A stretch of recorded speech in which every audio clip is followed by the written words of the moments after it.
कि ऐसे आणविक ठोस जिनको जल में घोलने पर वो पूर्ण रूप से घुल जाएं, ध्रुवीय आणविक ठोस कहलाते हैं।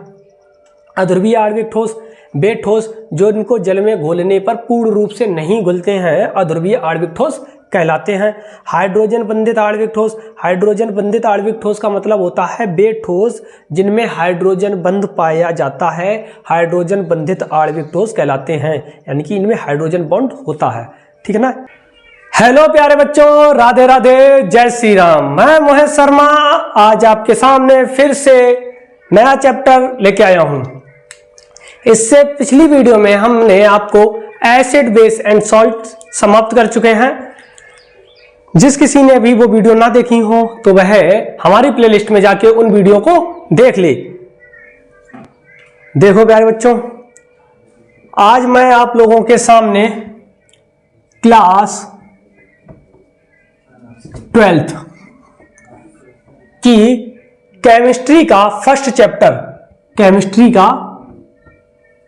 केमिस्ट्री यानी कि रसायन विज्ञान, ठीक है ना, रसायन विज्ञान का फर्स्ट चैप्टर जिसका नाम है सॉलिड स्टेट, सॉलिड स्टेट यानी कि ठोस अवस्था, ठोस अवस्था। इसका हम आज आपको बेसिक बताएंगे। इसके बेसिक में हम आपको यह बताएंगे कि आप इस पूरे चैप्टर में क्या क्या पढ़ेंगे, किस तरह से पढ़ेंगे, तथा इस चैप्टर की पूरी समरी आपकी आज की वीडियो में हम आपके सामने प्रस्तुत करेंगे। तो देखो, सबसे पहले क्या होता है कि ठोस अवस्था, नाम से पता चल रहा है ठोस अवस्था, यानी कि जो चीजें हम ठोस होंगी, यानी कि तो इसमें हम क्या पढ़ेंगे, ठोस चीजें, यानी कि जितनी भी ठोस हैं उनको ही इसमें हम कवर करेंगे। अब ठोस होता क्या है?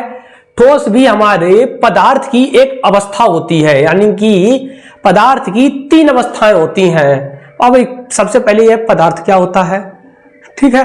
तो पदार्थ क्या होता है, सबसे पहले कि कोई भी चीज है, यानी कि पूरा मान लीजिए हमारा ब्रह्मांड, यानी कि यूनिवर्स जो है, ब्रह्मांड,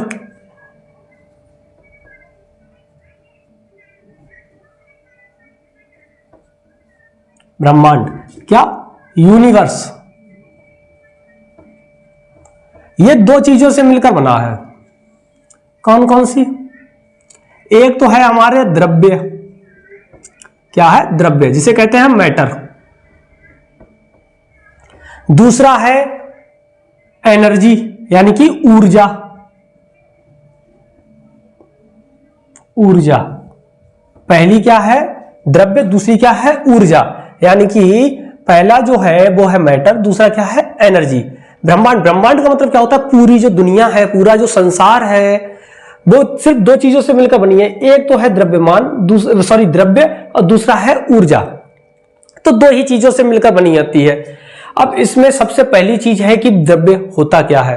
द्रव्य क्या होता है कि ब्रह्मांड का, यानी कि वह हिस्सा, ब्रह्मांड का, पूरे यूनिवर्स का वह हिस्सा जिसमें वजन हो, यानी कि जिसमें क्या हो, वजन हो, द्रव्यमान हो, यानी कि जो भी कुछ भी उसमें कुछ ना कुछ वजन होना चाहिए। जैसे हमारे पास ये मार्कर है, मार्कर में वजन है, इस बार के मार्कर में वजन है, यहां पर ये जो हमारा बोर्ड है इसमें भी वजन है, ठीक है। यानी कि जो भी चीजें हैं, हम स्वयं, हम में भी वजन है। जितनी भी ईंट है, पेन है, पेंसिल है, कॉपी है, किताब है, इनमें सब में क्या है, वजन है। तो ये सब क्या है, द्रव्य। और क्या होता है, द्रव्य की 2 कंडीशन है, एक क्या हो, इसमें मास हो, यानी कि द्रव्यमान हो, वजन हो। पहला क्या हो, द्रव्यमान हो। दूसरा क्या हो कि ये स्थान घेरे, क्या घेरे, स्थान घेरे, क्या, टेक प्लेस। पहला तो है कि इसमें मास हो एंड टेक प्लेस, स्थान घेरे, स्थान घेरे। कोई भी चीज है वो स्थान घेरेगी। जैसे मार्कर, अब ये हमारा मार्कर है, तो यहां पर जहां पे ये मार्कर है, इस पोजीशन पे हम दूसरी कोई भी चीज यहां पर नहीं रख सकते हैं। अगर हमें यहां पर कुछ चीज रखनी होगी तो इस मार्कर को हटाएंगे। मार्कर को अगर हमने हटाया तब भी यह मार्कर ने कहीं ना कहीं तो जाके स्थान घेरेगा। यहां था अभी यहां पर पहुंचा है, स्थान फिर भी रहा उसका, यानी कि उसने कुछ ना कुछ अपना स्थान यहां पर भी घेरा है। जैसे हम हैं, हम भी किसी ना जैसे यहाँ पे खड़े हैं तो अपना स्थान घेर रहे हैं कि इतने एरिया जो है यहाँ पर कोई भी चीज और नहीं है, सिर्फ हम हैं, ठीक है ना, तो स्थान घेरते हैं। ऐसे ना समझो, एक एग्जाम्पल के रूप में समझ लो, जैसे कि ये हमारा मान लीजिए एक पात्र है, कोई भी एक हमने पॉट मान लीजिए, इसमें पानी भरा हुआ है,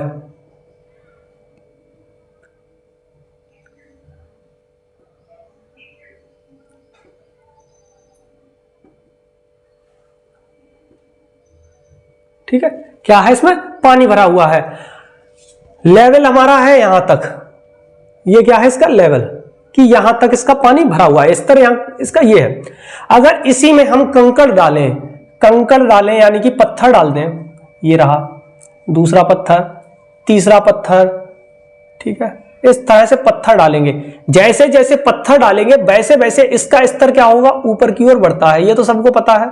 वैसे वैसे क्या होगा, इसका जो स्तर है यानी कि इसका जो पानी का लेवल है वो क्या होगा, धीरे धीरे ऊपर बढ़ेगा ना।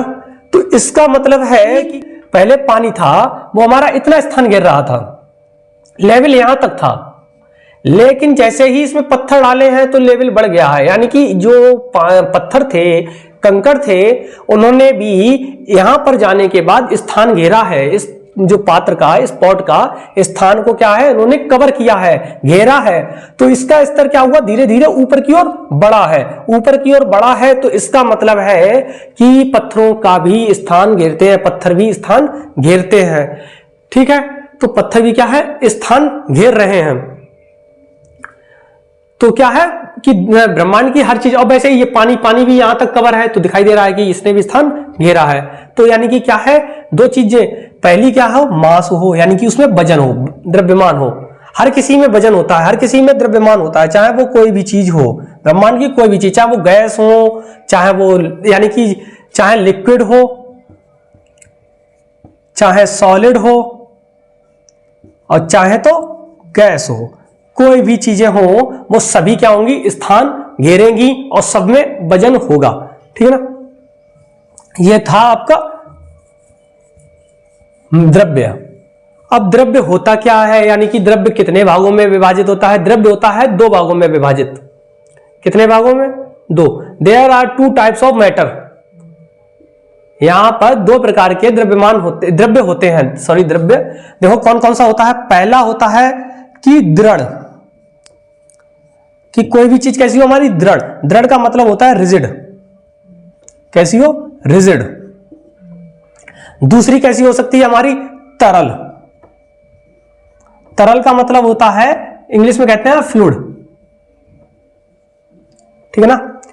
दृढ़, दृढ़ का मतलब होता है कि कोई भी चीज हमारी कठोर हो, जैसे कि मार्कर, ये कैसा है, दृढ़ है, इसको हम अगर दबाते हैं तो ये जल्दी दबता नहीं है।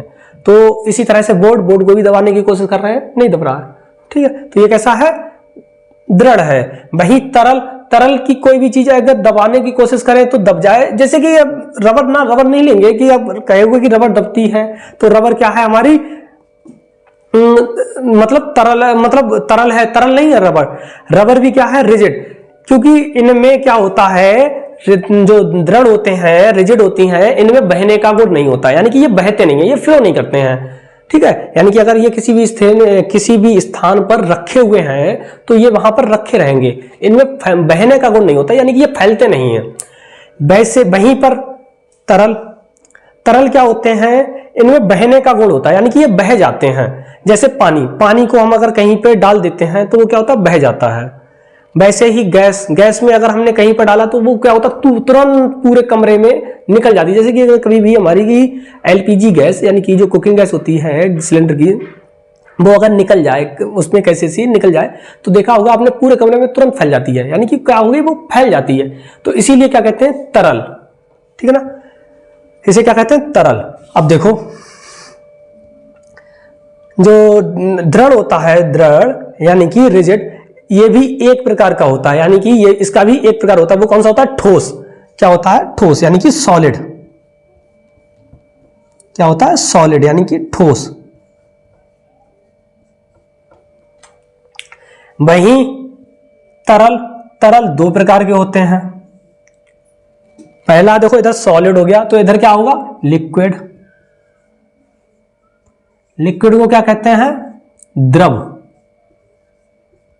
अगला क्या है, गैस। गैस को गैस ही कहते हैं, ठीक है ना।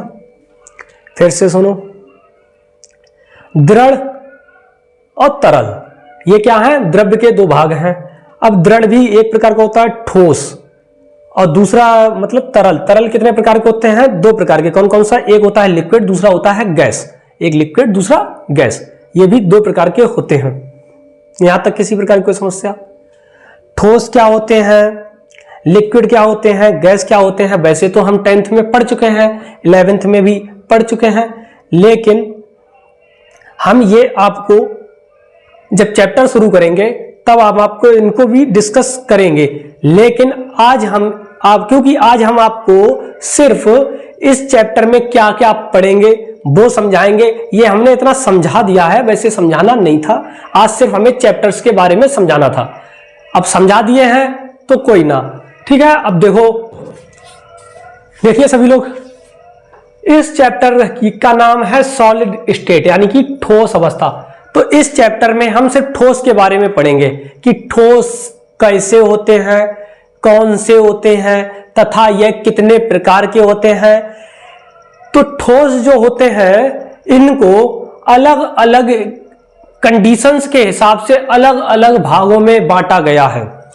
यानी कि फिर से सुनो, जो ठोस होते हैं, ठोस पदार्थ होते हैं, इनको अलग अलग कंडीशंस के हिसाब से अलग अलग भागों में बांटा गया है।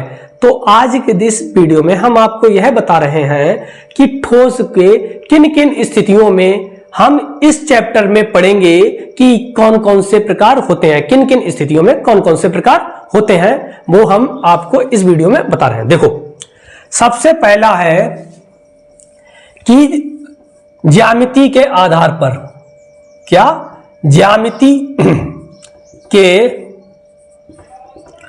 आधार पर, ठीक है ना, on the basis of geometry, on the basis of geometry, यानी कि ज्यामिति के आधार पर। ज्यामिति के आधार पर ये कितने प्रकार के होते हैं, दो प्रकार के होते हैं। कौन कौन सा, एक होता है क्रिस्टलीय,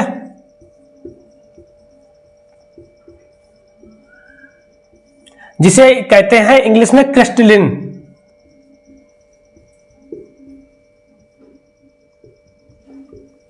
सॉलिड, ठीक है। दूसरा होता है अक्रिस्टलीय, अक्रिस्टलीय, इसे कहते हैं एमॉर्फस सॉलिड, ठीक है। यानी कि पहले नंबर पे क्या बताया हमने, ज्यामिति के आधार पर, यानी कि इनकी किस हिसाब से ज्यामिति होगी, कि यानी कि ज्यामिति की किस हिसाब से, इनकी ज्यामिति, ज्यामिति का मतलब होता है कि इनका अरेंजमेंट किस हिसाब से होगा, ठीक है ना, वो होती ज्यामिति। तो इसी आधार पर ये दो भागों में बांटे गए, एक क्रिस्टलीय ठोस और एक अक्रिस्टलीय ठोस। क्रिस्टलीय ठोस यानी कि जिनकी आकृति, यानी कि ज्यामिति कैसी होती है, निश्चित होती है, तो क्रिस्टलीय ठोस कहलाते हैं। अक्रिस्टलीय जिनकी ज्यामिति निश्चित नहीं होती, यानी कि जिनकी ज्योमेट्री हमारी फिक्स्ड हो, वो तो क्रिस्टलीय होते हैं, और जिनकी फिक्स्ड ना हो वो एमॉर्फस यानी कि अक्रिस्टलीय ठोस होते हैं, ठीक है ना। इसी तरह से दूसरा क्या होता है, दूसरा होगा हमारा बंधों के आधार पर। क्या होगा, बंधों के आधार पर,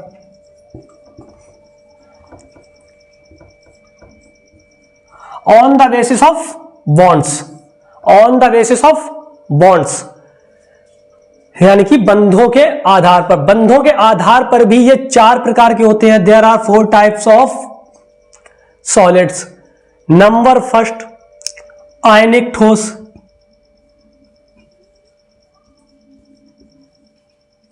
क्या, आयनिक ठोस, आयोनिक ठोस, ठीक है, सॉलिड, आयनिक सॉलिड। ठीक है, दूसरा देख लो, धात्विक ठोस। धात्विक ठोस, धात्विक ठोस यानी कि मेटेलिक सॉलिड।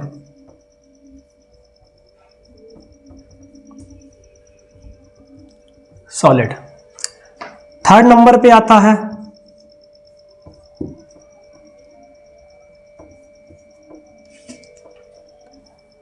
धात्विक सहसंयोजक। सहसंयोजक ठोस। Covalent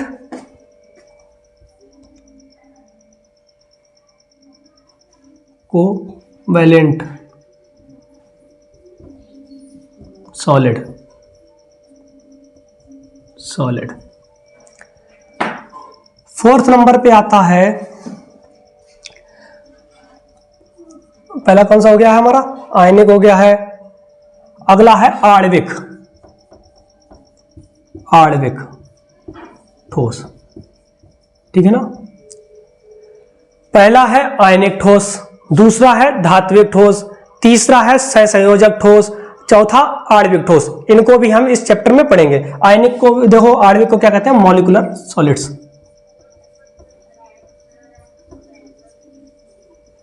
solid.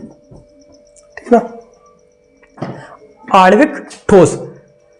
अब देखो आणविक ठोस, पहले सबसे पहले बताएं आयनिक ठोस। आयनिक ठोस क्या होते हैं, वे ठोस जिनमें आयन यानी कि आयन होते हैं, यानी कि आयनिक बंध होता है। आयनिक बंध कैसा होता है कि जो आयनों के बीच में बंध पाया जाता है। ठीक है, ये हम बताएंगे आपको सब अगली वीडियो, मतलब वीडियोस के हिसाब से सब बताएंगे, जब जरूरत होगी तब बताएंगे।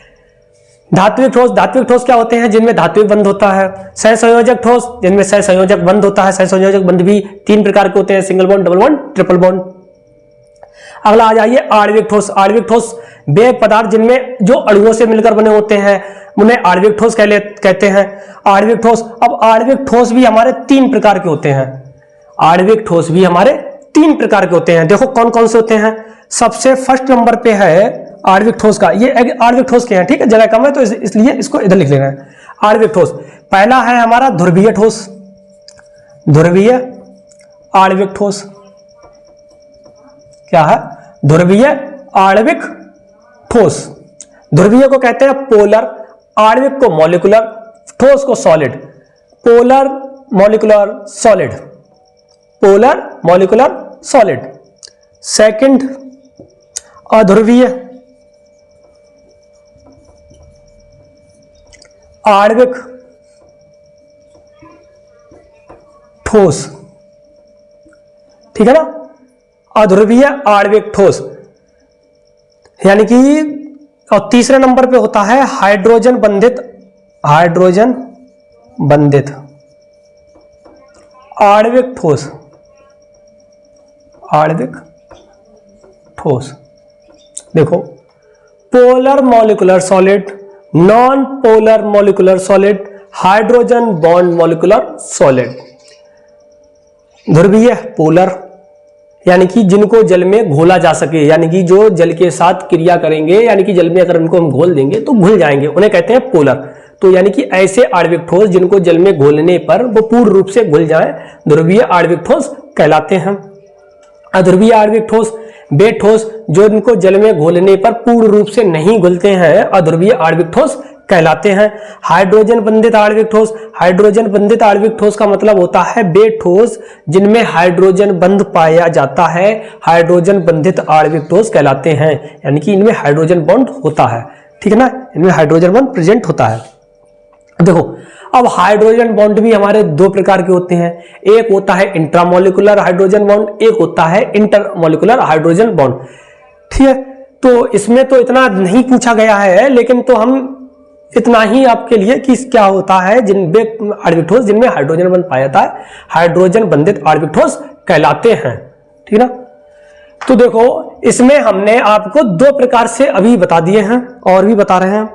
पहला कौन सा था, ज्यामिति के आधार पर, on the basis of geometry. 2 प्रकार के होते हैं, क्रिस्टलीय, क्रिस्टलिन, अक्रिस्टलीय, एमॉर्फस सॉलिड्स। ठीक है ना, अगला देखिए, बंधों के आधार पर, on the basis of bonds, bonds के आधार पर। पहला, ये 4 प्रकार के होते हैं, 4 प्रकार के आपकी बुक में दिए गए हैं। पहला है आयनिक ठोस, आयनिक सॉलिड। दूसरा होता है धात्विक ठोस, मेटेलिक सॉलिड्स। उसके बाद सह संयोजक ठोस, कोवैलेंट सॉलिड्स। नेक्स्ट है आणविक ठोस यानी कि मॉलिक्यूलर सॉलिड्स, ठीक है ना। यानी कि क्या होते हैं, आणविक ठोस, सॉरी आयनिक ठोस, जिनमें जो आयनों से मिलकर बने होते हैं तथा इनमें आयनिक बंध होता है। धात्विक ठोस, जो धातुओं से, यानी कि धातुएं, सीधी सी बात है धातुएं, और इनमें कौन सा बंध होता है, धात्विक बंध। सहसंयोजक बंध यानी कि वे ठोस जो सहसंयोजक बंध से मिलकर बने होते हैं सहसंयोजक ठोस कहलाते हैं, यानी कि कोवैलेंट बॉन्ड होता है इनमें। कोवैलेंट बॉन्ड भी 3 प्रकार के होते हैं, single bond, double bond, triple bond, ठीक है, एक बंध, द्विबंध, त्रिबंध।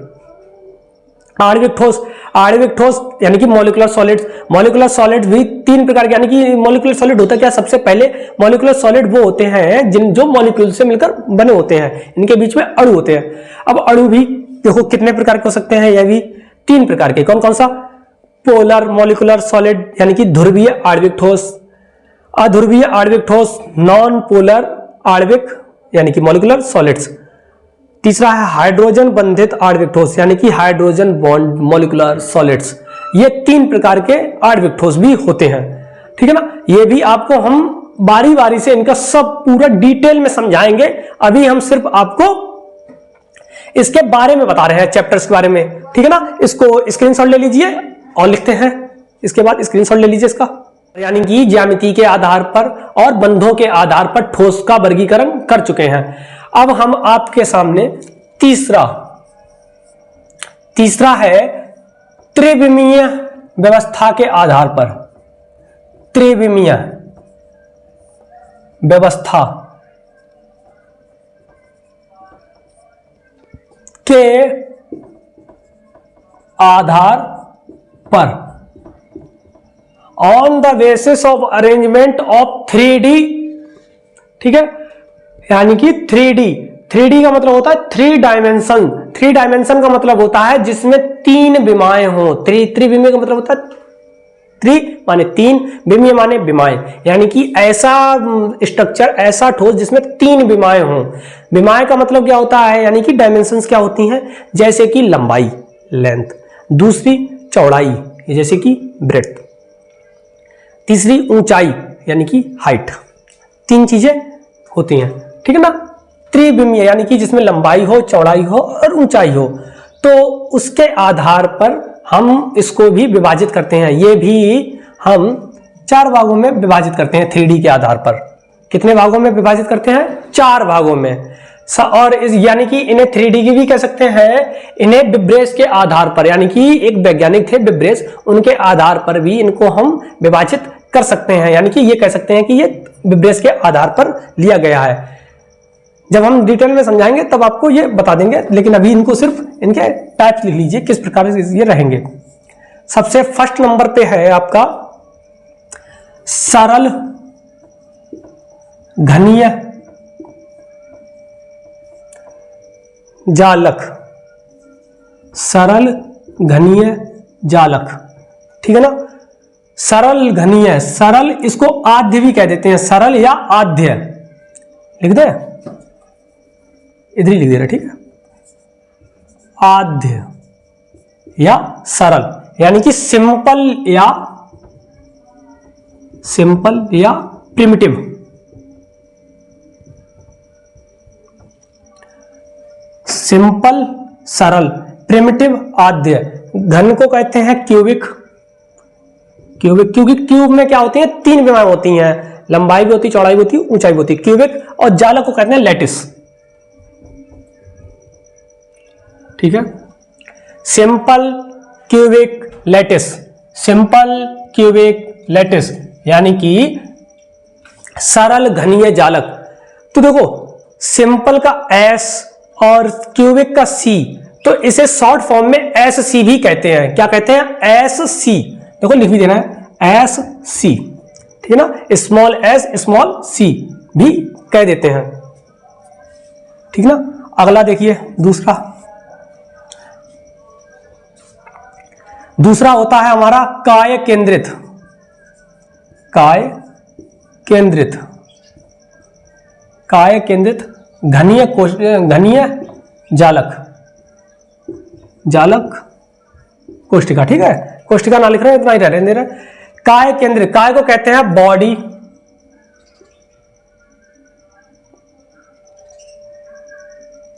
बॉडी केंद्रित को कहते हैं सेंटर्ड,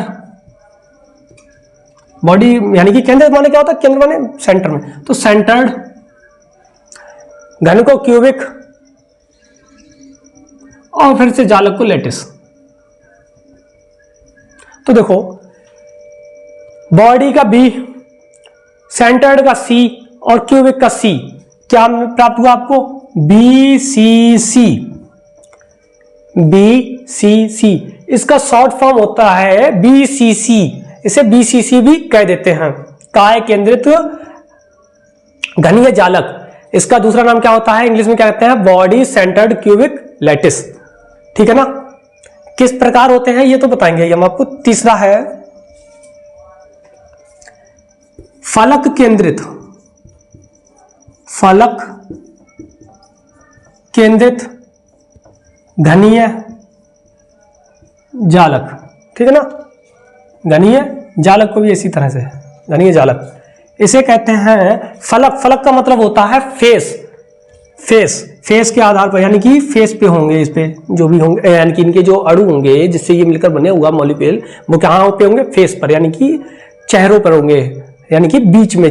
ठीक है, चेहरे का मतलब होता है जैसे कि दीवार होती है, यानी कि ये हमारा बोर्ड है, बोर्ड का फेस क्या होता है, ये यहां पर होंगे। ठीक है ना, फलक केंद्र, फलक केंद्रित का मतलब होता है face centred, centred cubic lattice.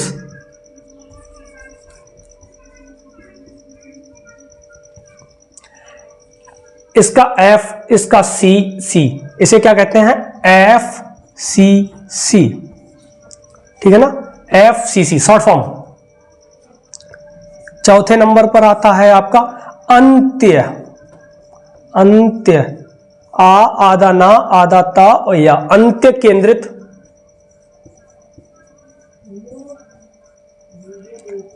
घनीय जालक। अंत्य को कहते हैं एंड सेंटर्ड क्यूबिक लैटिस। ठीक है ना, अंत्य सेंटर्ड यानी कि एंड सेंटर्ड क्यूबिक लैटिस। ठीक है, इसे ईसीसी भी कह देते हैं, ईसीसी, क्या कह देते हैं, ईसीसी। ठीक है ना, इस तरह से इसको लिख सकते हैं। ये थे आपके त्रिविमीय के आधार पर, on the basis of 3D structure. ठीक है ना, 3D structure, on the basis of 3D structure के आधार पर। कितने प्रकार के होते हैं, 4 प्रकार के। सबसे पहला कौन सा, आद्य यानी कि सरल घनीय जालक कोष्ठिका, उसके बाद होता है काय केंद्रित, उसके बाद फलक केंद्रित, उसके बाद अंत्य केंद्रित जालक कोष्ठिका। सरल केंद्रित क्या होता है कि जैसे कि हमारा कोई भी चीज है, उसके जितने भी यानी कि जो मॉलिक्यूल्स होता है, यानी कि अणु होते हैं जिनसे मिलकर ये बना होता है, वो 8 कोने पर होंगे, क्योंकि जो घन होता है उसके 8 कोने होते हैं, 8 कोनों पर होगा। काय केंद्रित में 8 कोनों पर तो होगा ही होगा, और एक बिल्कुल बीचा बीच में सेंटर पे भी होगा। ठीक है ना। अगला देख लीजिए फलक केंद्रित। फलक केंद्रित का मतलब होता है कि 8 कोनों पर तो होगा ही होगा, लेकिन इसके अलावा उनकी दीवारों पर भी होगा, यानी कि उनके जो फेस होते हैं उन पर भी होगा। अंत्य केंद्रित का मतलब होता है कि 8 कोनों पर होगा और आमने सामने की दीवारों पर होगा। ठीक है ना, आमने सामने की जो फेस होते हैं उन पर होगा, और इनमें जो फेस होता है फलक केंद्रित में, इनमें सब पर होगा। ठीक है ना, ये थे आपके तीसरा प्रकार। तो ये भी आपके यहां पर आने लायक है, यानी कि आपको ये पता होना चाहिए कि इस तरह से होता है। रफ कर दे इसको। अगला देखिए चौथे नंबर पर क्या होता है, यानी कि विद्युतीय गुणों के आधार पर, विद्युतीय गुणों के आधार पर, on the basis of electric characters. ठीक है, इलेक्ट्रिकल कैरेक्टर्स, विद्युत गुणों के आधार पर, आधार पर, यानी कि विद्युतीय गुणों के आधार पर ये हमारे 3 प्रकार के होते हैं। पहला होता है चालक, यानी कि जिसमें बिजली प्रवाहित हो जाए, उसे इंग्लिश में कहते हैं कंडक्टर।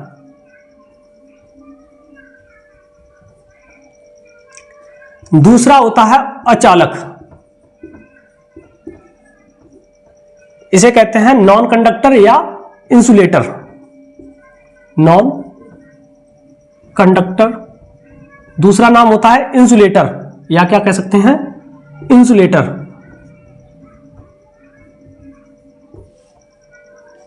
ठीक है।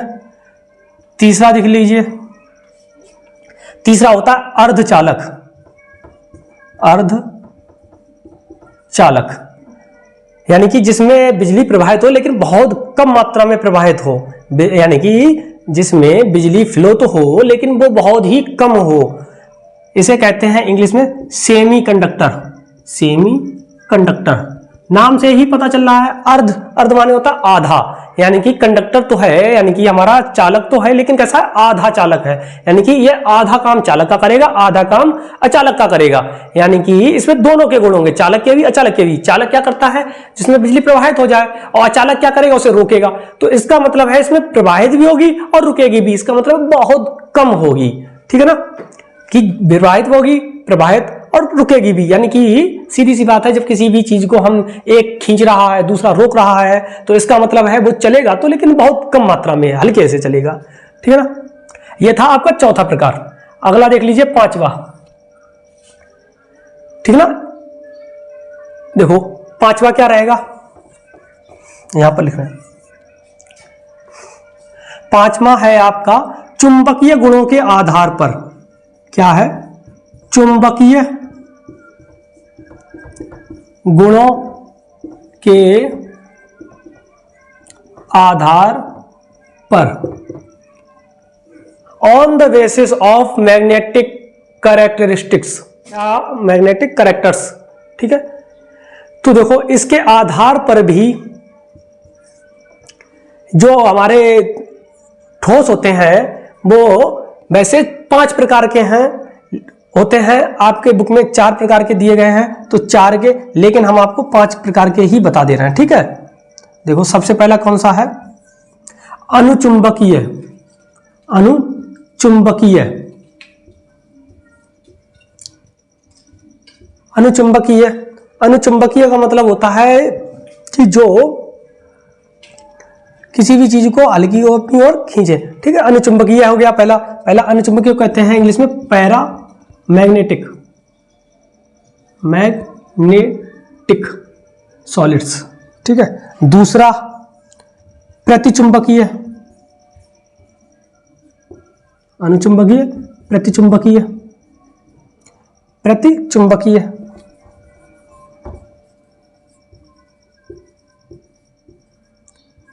प्रतिचुंबकीय कहते हैं डाई मैग्नेटिक, डाई मैग्नेटिक। ठीक है, सॉलिड्स। तीसरा है लौह चुंबकीय, लौह चुंबकीय,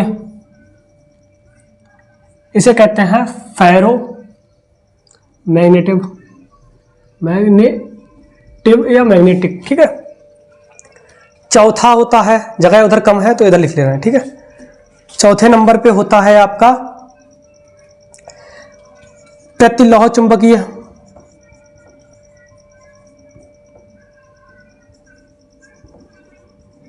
चुंबकीय, प्रतिलौह चुंबकीय, यानी कि एंटी फेरो मैग्नेटिव। ठीक है, antiferromagnetic, antiferromagnetic. पांचवें नंबर पे आता है फेरी चुंबकीय, फेरी चुंबकीय। फेरी चुंबकीय क्या मतलब होता है, इंग्लिश में भी इसे कहते हैं फेरी मैग्नेटिव, मैग्नेटिक।